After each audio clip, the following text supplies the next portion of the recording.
Bonjour, ravi de vous retrouver pour le journal de 13h de la télévision du Burkina. Les mutilations génitales féminines, un sujet toujours d'actualité au pays des hommes intègres. Indignés, les femmes montent encore au créneau pour que cesse cette pratique ancestrale. Il faut sévir, tolérance zéro contre les MGF, dira Sita Kabouré, l'époux du chef de l'État, président du comité national de lutte contre la pratique de l'excision au Burkina. À suivre également dans cette édition la joie des candidats au concours direct session de 2016. Cette année, ceux qui ont vraiment le niveau vont réussir, disent-ils, car les épreuves administrées font plus appel aux tests de niveau qu'aux tests psychotechniques. Messieurs, dames, bienvenue au journal. Face à la persistance du phénomène de l'excision au Burkina, les femmes haussent à nouveau le ton contre cette pratique avilissante. Tout récemment, 3 fillettes en ont encore payé les frais ici même à Ouagadougou. Tolérance zéro contre les mutilations génitales féminines. C'est par voie de presse que l'époux du chef de l'État a engagé tout le monde au combat. Yafama Rojikam, Zalissa Sanfo. Plus d'un quart de siècle de lutte, mais les lames et les couteaux continuent à mutiler, à ôter une partie de la chair de beaucoup de jeunes filles. Le bout du tunnel pour la tolérance zéro contre les mutilations génitales féminines n'est pas pour aujourd'hui. Et à cette conférence de presse, la présidente d'honneur du Conseil national de lutte contre la pratique de l'excision a dit toute son amertume face aux dernières actualités sur le phénomène des MJF. Des rumeurs persistantes et savamment distillées depuis un certain temps tendent à faire croire que les actions pour l'élimination totale des MGF au Burkina Faso sont un projet privé de certaines personnalités.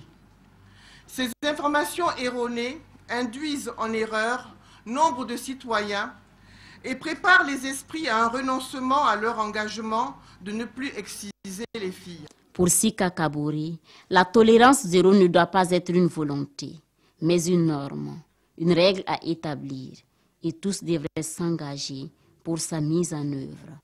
Car il s'agit là, selon elle, de la défense de la dignité, de la vie, de l'autre moitié du ciel. Le guichet unique de foncier n'est pas connu de tous. C'est pourquoi l'Office national d'identification et la Direction générale des libertés publiques et des affaires politiques ont animé une conférence de presse hier. Objectif, mieux faire connaître les missions assignées à cette institution et les facilités qu'elle offre aux usagers. Monkunda Biré. La Direction générale des libertés publiques et des affaires politiques veut mieux organiser et dynamiser le milieu associatif. Elle a créé le guichet unique des associations qui aura entre autres objectifs de fédérer l'ensemble des structures intervenant dans le traitement des dossiers d'association, mais aussi réduire le délai de traitement des demandes des récépissés. Actuellement, il y a un service de conseil et d'assistance aux associations. Cela est très important parce que avant de déposer le dossier, vous êtes sûr. Si vous arrivez à déposer, vous serez sûr que le dossier est bon.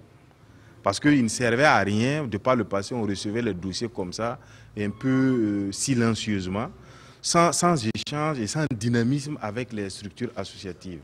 Cette conférence a aussi permis à l'Office national d'identification de présenter le nouveau format sécurisé des récépissés d'associations qu'il a conçu à la demande de la DGLPAP. Je peux vous rassurer ici que nous avions pris les dispositions de routine pour que ce document ne soit pas falsifiable. La création de ce guichet fait suite à la loi 064/2015 CNT portant liberté d'association. Et les responsables de la DGLPAP se donnent jusqu'au 31 décembre 2017 pour le recensement et la régularisation des associations et ONG sur l'ensemble du territoire. Les premiers récépissés sont quant à eux attendus pour ce 22 août 2016. Un seul monde sans faim, manger à sa faim, et oui, c'est possible, à condition que tous, hommes et femmes, aient un égal accès au foncier, ce qui a donné naissance à un projet piloté par la fondation Konrad Adenauer. Explication, Isaka Ouedraogo et Nathalie Sawadogo Nabaloum. Améliorer les conditions financières et sociales des femmes burkinabées, c'est la vision de ce projet dénommé « Un seul monde sans fin, les droits fonciers des femmes en Afrique de l'Ouest ». Initié par la Fondation Konrad Adenauer, ce projet est mis en œuvre dans 5 pays de la sous-région. L'autre but est d'abord donner assez de l'information aux femmes pour qu'elles sachent quels droits ils ont pour recevoir de la terre, pour la cultiver et pour y rester surtout.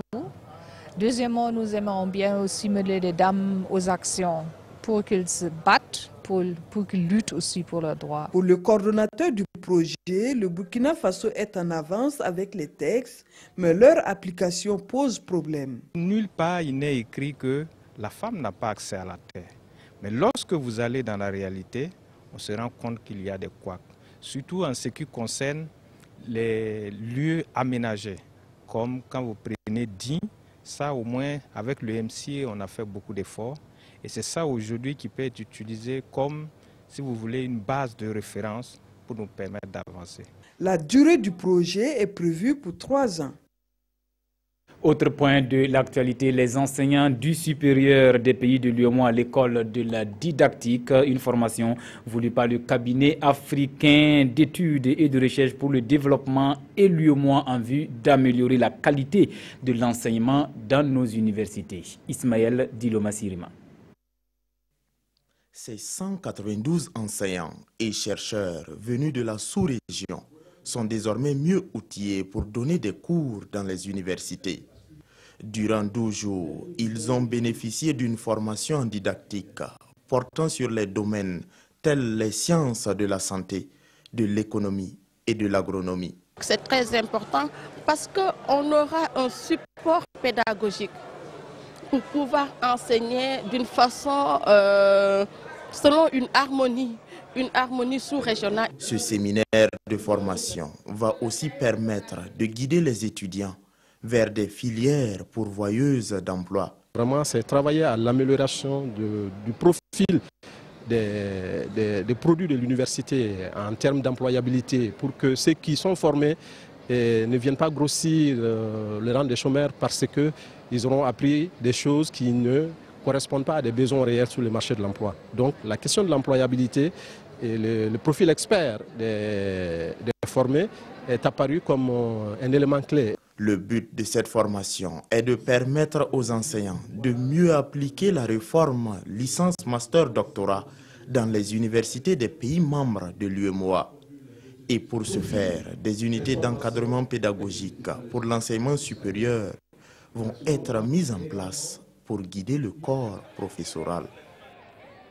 Rupture, c'est ce que l'on dira de la session 2016 des concours directs de la fonction publique. Ce sont les candidats eux-mêmes qui le confirment cette année. Ceux qui ont vraiment le niveau vont réussir, car les épreuves administrées font plus appel aux tests de niveau qu'aux tests psychotechniques. Isaka Ouedraogo, Oumoussissé, reportage. Le test psychotechnique, la bête noire de nombreux candidats au concours direct de la fonction publique. Une matière redoutée. Pour cette session 2016, des changements ont été apportés dans l'élaboration des épreuves. Une initiative qui n'est pas pour déplaire aux candidats. J'ai commencé à faire le concours depuis 2006. Cette année, on a remarqué ça. Il y a moins de tests psychotechniques. Ce qui est là, c'est le test de niveau. C'est là-bas qu'ils ont mis l'accent. Le genre dessin façon là, il n'y a pas ça cette année. Psychotechnique là, ça c'est compliqué. Tu sais pas, il faut caracoler. Alors que si c'est les tests de niveau là, voilà, c'est ce que tu connais, que tu écris. Là-bas, il n'y a pas à badiner quoi. C'est ça ou bien c'est pas ça. Pour ces candidats à l'emploi, le test psychotechnique ne reflète pas leur niveau réel. C'est ma 5e fois de faire le concours direct de la fonction publique. Il y a moins de psychotechnique et surtout les psychotechniques, ils le font réellement au français. Comme on a changé maintenant, on sait que bon, je dois passer tel concours, je sais que je dois bosser ce que j'ai commencé. D'habitude, quand on bosse, on vient, on prend des psychos. C'est bien, ça nous amène à réfléchir, mais bon, ça n'a rien à voir avec les concours. Si tous ont été surpris de la nouvelle formule, ces candidats espèrent que dans les années à venir, l'accent sera plus mis sur le test de niveau. Et en attendant les résultats, Il croise les doigts et compte sur la providence divine pour être parmi les admis de la session 2016. Saison pluvieuse, période cauchemardesque pour les usagers des routes dans la ville de Sia. Les autorités communales en sont bien conscientes. Elles prévoient le démarrage des travaux de bitumage ou de réhabilitation de 91 km de route d'ici fin 2016. Plus de précisions avec Lamine Karantao et Moussa Sanon. Des nids de poules et des flaques d'eau un peu partout sur les routes, c'est le triste visage que présente Bobo Dioulasso en cette saison de pluie. Un petit tour sur cette voie qui mène au CMA de Dafra, au village de Léguima et au cimetière route du même nom permet de prendre la mesure de la situation. Vu de l'état de la voie, avec des malades, franchement dit, c'est pas facile. S'il faut transporter une femme enceinte sur cette voie, elle risque d'accoucher avant d'arriver à l'hôpital même. Surtout les ponts là ici. Pont la veine, bon, ils se comptent quoi. On veut qu'on a qu'à guidonner ça. Bon, vous-même, vous savez qu'il y en a 5 mois devant nous là-bas. Du côté de la direction des services techniques municipaux, l'on est bien conscient de l'état de cette route du CMA de Dafra. Nous sommes effectivement au courant des difficultés qu'il y a sur ces voies. Et ce que nous proposons comme solution, parce qu'il y a eu en début d'année, après l'installation des maires, nous sommes allés vers l'autorité centrale, donc la mairie de Bobo, de concert avec le pouvoir central, est en train de réfléchir pour voir comment reprofiler cette voie-là et pour rendre confortable la mobilité urbaine. Je crois que d'ici la fin de l'année, quelque chose est prévu pour cette voie-là. Outre cette route du CMA de Dafra, la commune de Bobo Dioulasso a un projet, le bitumage ou le reprofilage de certaines routes dans les centres-villes et les quartiers périphériques. 91, c'est le kilométrage de ces voies prévues et dont les travaux devraient commencer d'ici là. On met à présent le cap sur Dori dans la région du Sahel. L'arrivée, n'hésitez pas à goûter au yaourt ou au gapal made in Dori. C'est fait à base de lait naturel. Mais quel est le processus de production de ces aliments de plus en plus prisés par les Burkinabés? Retrouvons sur place à Dori Yacouba Ouedraogo et Joseph Bambara. Tout commence dans les villages environnants comme Koria, situé à 12 km de Dori. Ici, dès les premières lueurs du jour, ces bergers se rendent dans ces broussailles afin de paître et traire leurs vaches. Le lait ainsi recueilli est en partie consacré aux besoins domestiques et le reste, la grande partie, est transporté vers la métropole régionale. Chaque vache qu'on traite, le lait sert à l'alimentation et à la vente. Une fois qu'on enlève la quantité nécessaire pour la famille, les femmes transforment le reste en lait caillé et partent vendre à Dori. Une fois entre les mains de cette dame, le lait brut collecté dans les localités et villages adjacents est traité avec soin. Et ce, dès que le lait franchit la porte de ces laiteries.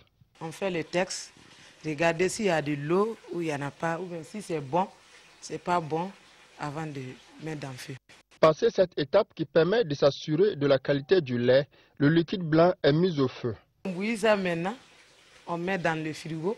Ceux qui veulent le frais, ils vont payer. Une fois ces différentes étapes franchies par le lait naturel, il sera transformé en différents produits dérivés, tels le yaourt et le gapal, qui font le bonheur des Doriens et de bien de Burkinabés. Attention, un troupeau de 140 bœufs intoxiqués le week-end dernier à Namungu, à une cinquantaine de kilomètres de Fada. 8 d'entre eux sont morts sur place et par prudence, depuis lors, le restant du troupeau est immobilisé. Constat des dégâts avec Mahamadi Ouedraogo. Voici ce qui reste des 8 bœufs incinérés samedi dernier sous l'œil vigilant des services vétérinaires et des forces de l'ordre de Tanwalbougou. Précédemment gardés dans cet enclos de transhumance, les 140 têtes avaient pour destination le marché à bétail de Fadangourma. Les hypothèses des services vétérinaires laissent entendre que les bœufs sont morts suite à une intoxication. Nous sommes sur un couloir de transhumance que vous avez vu et à l'herbicide. Nous avons même les sachets que hier nous avons pris. Même si ce traitement n'est pas à l'origine, ce traitement n'est pas correct puisqu'il est d'abord situé sur le couloir. Le producteur de ce champ reconnaît avoir pulvérisé le site avec des pesticides non homologués avant le passage des animaux. J'ai pulvérisé ce site avec de l'herbicide pour repiquer du mil. J'ai payé le sachet à 600 francs au marché. Je ne savais pas que c'est dangereux pour les animaux. À l'heure actuelle, ce tronçon à bétail est fermé. Nous avons mené des concertations et ensemble nous avons défini une voie de contournement afin que les animaux ne passent plus sur la zone qui a fait l'objet du problème. Selon le directeur provincial des ressources animales du Gourmand, sur le restant des 140 têtes, des prélèvements sanguins ont été faits et transférés au laboratoire national d'élevage de Ouagadougou pour de plus amples analyses afin de déterminer les véritables raisons de la mort des animaux. Dans cette édition, nous parlons également des journées culturelles burkinabées en Côte d'Ivoire tenues fin juillet à Abidjan. C'est une initiative du ministère de la Culture, des Arts et du Tourisme pour mieux valoriser la culture burkinabé dans ce pays voisin. Des journées sur fond de musique et d'exposition de produits made in Burkina. Hier, le département de Taïroubari a fait le bilan de ces journées culturelles aux hommes de médias, un bilan jugé satisfaisant. Le point avec Yafama Rojekam et Aruna Mari.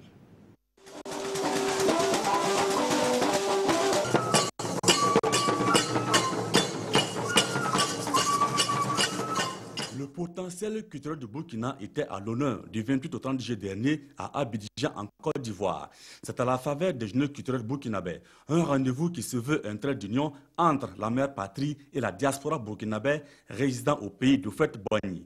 Le ministère de la Culture, des Arts et du Tourisme dresse ici le bilan de ces journées. En termes de participation, nous avons quand même pu mobiliser une vingtaine d'artistes musiciens. Voilà, une dizaine venus du moins de Burkina, voilà, et une dizaine du côté de la Côte d'Ivoire, voilà, composé d'artistes de la diaspora burkinabé, tout comme d'artistes ivoiriens. Voilà, donc pour ce qui concerne les artistes plasticiens, effectivement, il y avait plus d'une quinzaine d'exposants, voilà, aussi bien en art plastique qu'en art culinaire. Une cinquantaine de personnes convoyées depuis Ouagadougou ont effectué le déplacement d'Abidjan. Les journées culturelles burkinabées en Côte d'Ivoire se tiennent après celles tenues en 2014 à Ouagadougou par les Ivoiriens. Elles s'inscrivent dans la dynamique de la mise en œuvre du volet culturel du traité d'amitié et de coopération entre la Côte d'Ivoire et le Burkina, un traité signé en juillet 2008 à Ouagadougou. Dans l'actualité internationale, tout Cuba accompagne Fidel Castro. Pour ceux qui ne le savent pas, il fête ses 90 ans ce samedi 13 août. Depuis plusieurs semaines maintenant, les événements culturels, sportifs, universitaires sont systématiquement dédiés aux 90 ans du leader de la révolution cubaine. Suivons. Fidel Castro fête ses 90 ans. Depuis son départ du pouvoir, ses apparitions se font rares, mais sa présence demeure constante. Le leader historique de la révolution cubana a marqué de son empreinte les 50 dernières années. Orateur de talent réputé pour ses discours fleuves, Fidel Castro est victime d'un malaise en public en 2001.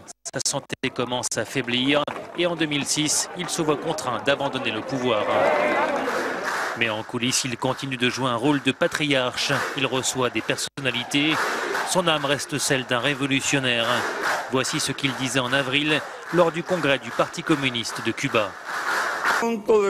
Bientôt, je serai âgé de 90 ans.